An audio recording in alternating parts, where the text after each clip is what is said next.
Hey, what's up, guys? Sam here, and I'll be doing the free video for Friday, September 9th, 2022. So we have another weekly close in the books. Pretty good week. Pretty good week for the bulls. One thing that you'll notice here on the far left, this is a weekly chart. You see how you have the one red dot there? We actually haven't had a red dot squeeze in quite a long time.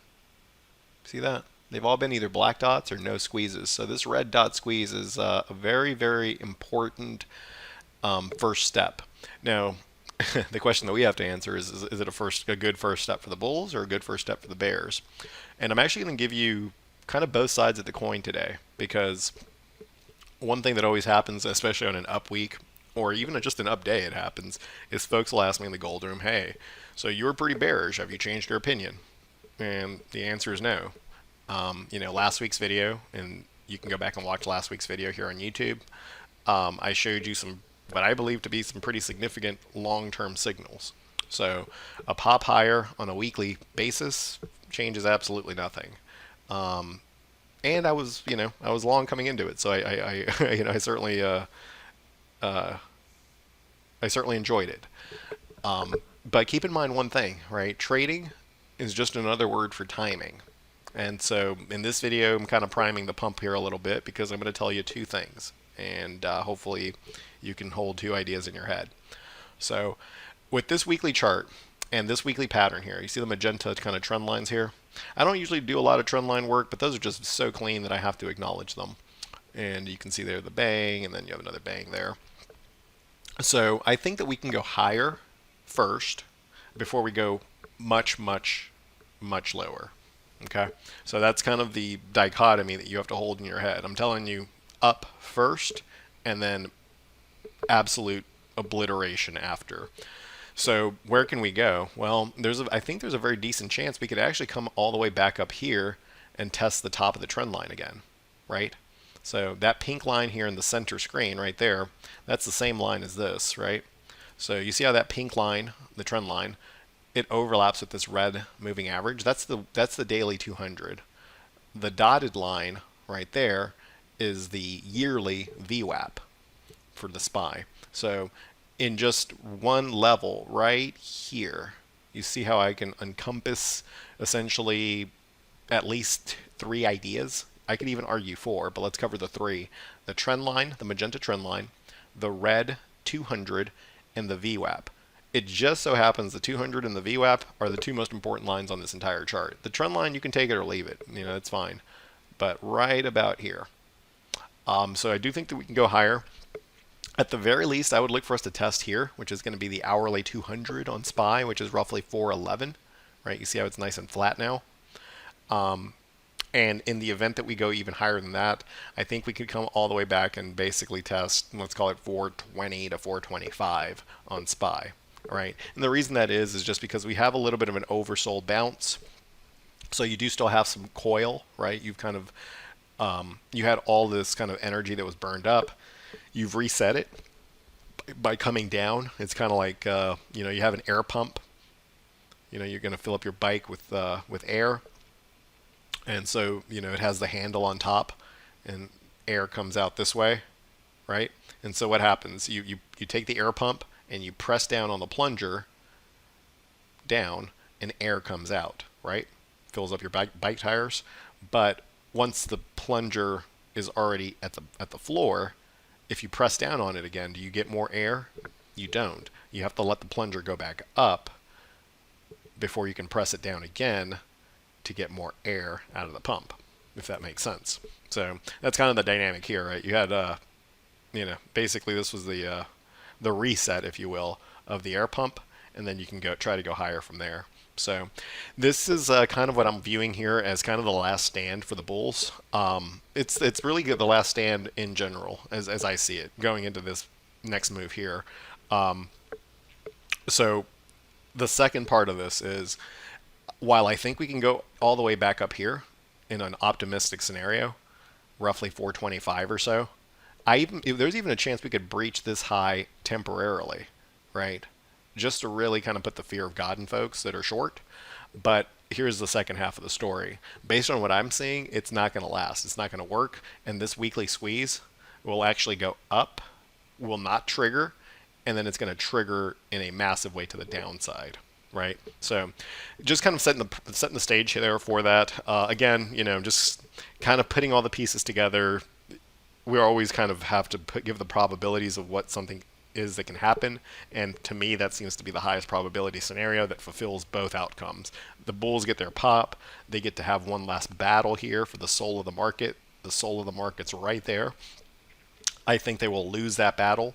I think that we will break this trend line. I think we will break this support level, and I think we're headed back down to about 350 on the SPY. So hopefully that all makes sense. Ideally up first, right? Even if you're bearish, which I am, obviously, but even if you're bearish, I think you want to see this scenario play out. You want to see up first so that you can get all these Johnny-come-lately shorts out of the market, get it back up to about 425, and then we can lay into some shorts, Delta 30 puts, go to December maybe with them, give them some time to blossom, and I think that's what the play is. In the event that that we have to adjust that way of thinking, then we will adjust that as we go. But I won't be here with you guys next week, so I just kind of want to give you the full spectrum of what I'm looking at. And again, just because I know it's, I get the question, so I know it's difficult for folks to hold two ideas in their head. Up first, and then way, way, way down after is kind of what I'm seeing. So just wanted to put that in your dish. I'll give you a couple picks here. I know the YouTube algorithm loves them a good pick. So one that I played just from yesterday into today was PANW. Honestly, I want to get back into this. I want to get back into this doing $600 butterflies. I haven't quite pulled the trigger on this. I had some short puts that I got out of this morning at 50%, but I do want to reload this, especially if we can get a pullback next week, reload it and get some $600 butterflies here on PANW. Especially, in front of this split, it makes sense to me to do that. The more direct trade is just put credit spreads. I probably wouldn't do calls, although I think you can justify it. I think you can justify pretty much everything here on a pullback. But just that butterfly is just the most attractive. The reason I like it is because it actually has a very bearish pattern that doesn't appear to be playing out. Right? You have kind of this head and shoulders thing on the weekly chart. And normally this would be a very bearish pattern, which it should have broken down right there. But when it doesn't break down, right, and instead it actually turns back higher, I mean, everything here said it should have broken down. And it didn't, right? So that's notable. Because, yeah, as it sits, is it a bearish pattern? Well, it was a lot more bearish before, but it's a bearish pattern that's becoming bullish. And when you have a head and shoulders like this, it doesn't play out to the downside. What usually can happen is it'll actually play out extremely impulsively against the grain, because everybody who was betting on this being a head and shoulders has to get out. So that forces their buying.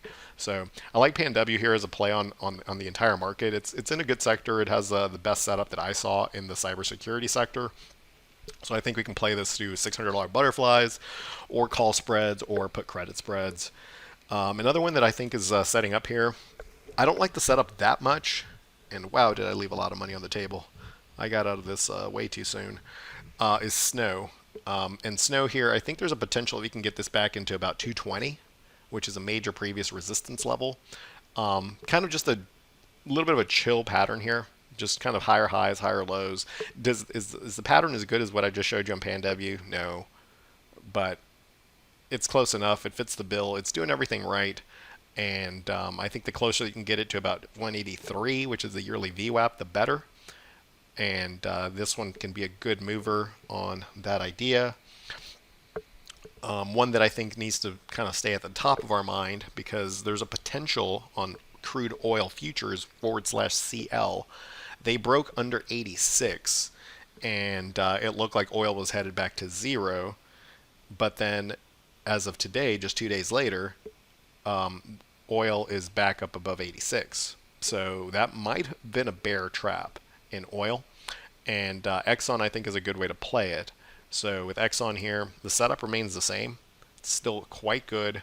There's your weekly setup.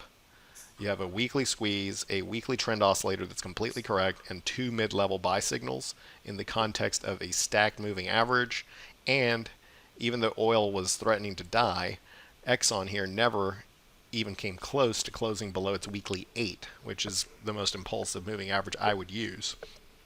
Also, as of today, and this is helpful, you have a little mid-level buy signal. So that's extra helpful. On Exxon here, my play for this is just short term. It's for next week. I have $100 butterflies. I have those 5 wide. And it's looking like it's in play. So where you're going to get outperformance if we do bounce in the broader markets and the first scenario plays out, the higher first and then the total collapse after, you're actually going to get the outperformance in tech. And if you think it through, it makes sense because tech has been what's been the most hated. So the most hated stuff will go up the most. So one last pick here. I think you can use Tesla or Amazon. They're basically the same thing. Tesla's more advanced, but they're basically the same thing. And Tesla here, setting up in an interesting way, at least potentially for a retest of its own upper trend line, right? So in the event that this scenario plays out, where we go higher first in the indices and then we have the total collapse after, then Tesla here back to about this zone, which you can see has been a nice little channel, makes a lot of sense to me. In terms of the Fang stocks, this is the best looking one and it's not even close. Number 2 is Amazon and number 3 is Google. So I'll kind of leave those generally in your dish, but the idea is basically that if we do bounce first, the Fang stocks, the tech stocks, the ARK stuff, all the stuff that you know and love will actually outperform. And then obviously, if the second part of this is also true, then you won't want to be in that stuff much too long. So there is a play here on Tesla back to the upper trend line here, about 340, and I think it's worth your time. So we'll see how that all happens, guys. Keep in mind, everyone thinks that September is the worst month ever. You have the Fed coming up. Everyone's bearish. In the short term, they might be wrong, but in the long term, they might be right. So in the short term, because that's what matters, it'll push price up if the market continues to squeeze all these late coming bears. And then from there, that could potentially set us up for some really good short entries to take into the end of the year. So that's the way I'm looking to play it. Hopefully all of this made sense. If it did make sense, leave us a comment down below. If it didn't make sense, leave us a comment down below. And aside from that, guys, I appreciate it. So I will not be here next week. I will be off sailing the Caribbean seas, but I will be back with you the week after that, and we'll check all the work. So we'll use that opportunity. This was a little bit of a longer video. We'll use that opportunity to come back, check our work, see if we went up first, if we have to change anything, and we'll make all the adjustments then. All right, guys, thanks for checking out our stuff. Be sure to leave us a like before you go somewhere else on the YouTube. Leave us a subscribe if you're not already subscribed. I don't know how many of you are subscribed, but I would imagine it's somewhere in the neighborhood of 5%. So if you like our content, be sure to subscribe, leave us a like, leave us a comment, and then that way YouTube will bless us and the algorithm will bless us as well. All right, guys, that's my time. See you in 2 weeks. Cheers. Hey, guys, this is Sam, and I'm the Director of Equities at Simpler Trading. I want to thank you for watching this video, and before you go somewhere else on the YouTube, I'd like to ask that you comment and like the video. It really does help us out with the algorithm and getting the message out to more folks who like to see our content. Also, be sure to click the bell notification and subscribe to our channel so that you never miss anything that comes out. If you want to watch us trade in real time using our own money, come over to simplertrading.com and learn how to sign up. I hope you have a great rest of your day, and we'll see you for the next video. Cheers.